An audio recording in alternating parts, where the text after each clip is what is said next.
Now let's analyze strategic NSE indices. Now, a good thing about these indices are they are designed on the basis of some quantitative models or investment strategies.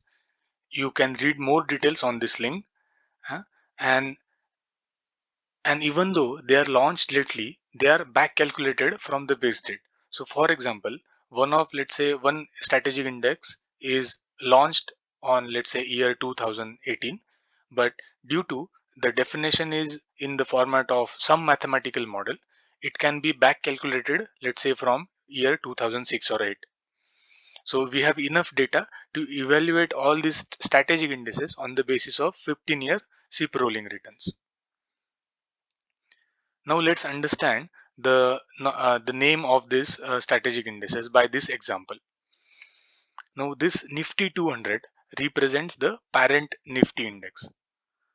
Then the term alpha represents the quantitative model used in this index or investment strategy used. So in this case it is alpha. So alpha is basically if we rank the stocks, all 200 stocks based on Jensen alpha score, and then if we select top 30 of them, then that represents Nifty 200 alpha 30 index. That is how this strategic index is defined. So similarly, instead of alpha, let's say there was Nifty 200 Momentum 30 index. Then the top 200 stocks were arranged on the basis of their 6-month and 12-month price return. And then top 30 were selected. Similarly, quality and low volatility are two other quantitative models based on which strategic indices are created. So once this is clear, then let us analyze what are available strategic indices in NSE. This is the first one. Here I have taken Nifty 200 and their available strategic indices for comparison.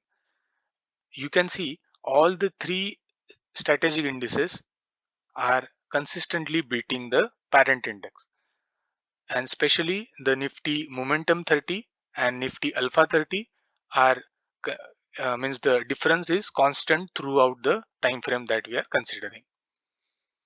You can see Nifty 200 is giving average 11.2 returns, but you see the excess returns given by all these strategic indices. For example, this Momentum 30 is giving almost 5% excess returns at same level of standard deviation, means the variation in the returns is same like its parent index, but it is giving excess returns. See this case of Nifty 200 quality. It is slightly giving less returns. So in average returns wise, it is in between 200 and momentum, but on the risk side, it is having low variation in the returns. So which is most desirable case? The desirable case for us is it should beat the, so average returns should be high, and the standard deviation, the sigma value should be less than its parent index. So by which we will get higher returns without compromising or in fact increasing the uh, risk in the so reducing the risk in our returns. So similarly, if we plot Nifty Midcap 150 strategic indices, here as well momentum 50 strategy has clearly seen to be beating the index by considerable margin, almost by 7% difference is there in case of Midcap 150. But the Midcap 150 Quality 50 strategic index has initially outperformed the parent index, but in the last this region especially, it has not performed well. Now here, if you see a clear outperformance of their parent benchmark by almost 7%, which is huge, and without change in the expected return. So standard deviation is same in these both cases. But the point that we have to consider that we have compared this for very limited time frame for this analysis, and these were based on back calculated values. So we have to give more time for our analysis to, or for our observations to get more confidence. So we have to reevaluate this in future as well. Now the last category in this strategic indices is for Nifty 100, where we have compared performance of Nifty 100 low volatility 30 index and Nifty 100 alpha 30 index. So here as well, both the strategic indices have beaten their parent benchmark consistently for all the times in the time frame considered.